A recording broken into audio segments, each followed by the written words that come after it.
आदरणीय गणेश नाईक साहेब यांची जी मुरबाडला जमीन आहे त्या जमिनीमध्ये वन लागलेलं आहे.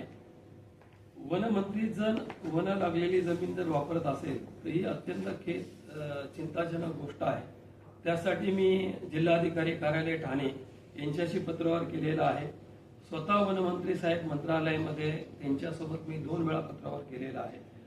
वनरक्षक मुलुंडला जे बसतात यांच्याशी पत्रव्यवहार केलेला आहे. एक पत्र त्यांच्याकडून निघालेलं आहे की आम्ही चौकशी करू, पण ती चौकशी अत्यंत संत गतीने होत आहे. त्यामुळे प्रसार माध्यमांसमोर हा विषय मांडण्यासाठी आजचे पत्रकार परिषद घेतलेली आहे. त्याच्यानंतर इकडे मापेमध्ये नाईक साहेबांनी जे 2 ऑफिस घेतलेले आहेत कामधेनूमध्ये, त्या ऑफिसमध्ये जे त्यांनी पैसे भरलेले आहेत तिथं फक्त आरटीजीएस म्हणून लिहिलं आहे. त्याच्यावरती कुठल्याही बँकेतून पैसे गेले आणि किती कसे गेले ते काही नाही, फक्त आरटीजीएस लिहिलेलं आहे. कुठल्याही बँकेचा ब्रँचचं काही नाव नाही. म्हणून त्याच्यामध्ये मला शंका आहे की पैसे दिले की नाही, फक्त आरटीजीएस. आणि एखादे एवढे मोठे मंत्री आहेत आणि अशा गोष्टी होत असत त्या चुकीच्या आहेत. MIDCच्या जागेवरती 22 जर माळ्याच्या बिल्डिंग होत असेल तर भविष्यामध्ये तिथे उद्योग बंद होऊन जाते.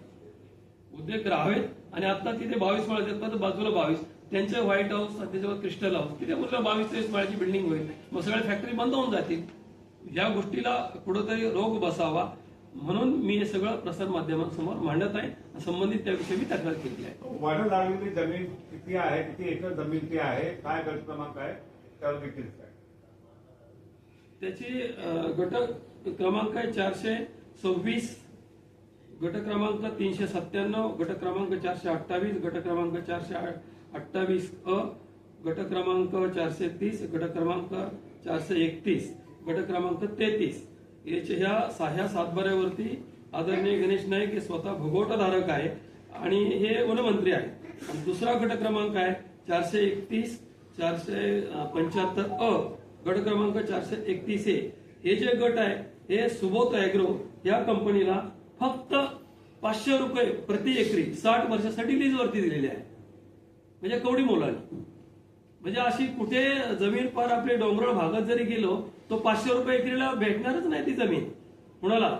मग ह्या सगळ्या प्रकारची चौकशी व्हावी म्हणून मी संबंधित विभागाला तक्रार केलेली आहे. त्याच्यावरती कारवाई व्हावी आणि हे पत्रकारांसमोर हा विषय यावा यासाठी पत्रकार परिषद घेतली. कारण मागच्या काळामध्ये घेतली होती त्यावेळेस इलेक्शन होतं किंवा आता मध्ये महापौरचं इलेक्शन झालं मग मध्ये, म्हणून मी आजचा दिवस म्हणून ही आज प्रेस घेतली. आपण म्हटलेली 500 प्रति एकर जमीन दिली आहे, त्या कंपनी डायरेक्टर कोण आहे, कोणी कोणाला दिली जमीन?